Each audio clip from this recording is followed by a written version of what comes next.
In this tutorial, I'll be guiding you guys on how to delete your LinkedIn account permanently. So let's get started. So first of all, you're gonna type in linkedin.com and go over to the website. So once you've signed in with your account, you'll have to click on your profile and go over to settings and privacy. Then you'll be redirected to a new page where these settings are located. From here, you're again gonna click on your profile and go over to help center. So this is where you can close your account.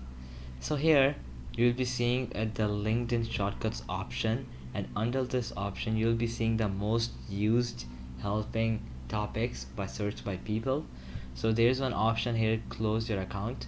So you can just click on that option and it's going to redirect you to another page.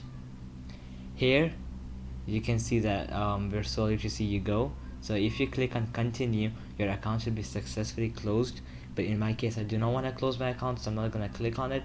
But if you want to close your account and permanently delete it, you can click on this continue option and your account will be successfully deleted. So alright guys, that'll be it for the video. I hope it helped you out, and I'll be seeing you guys next time. Peace out.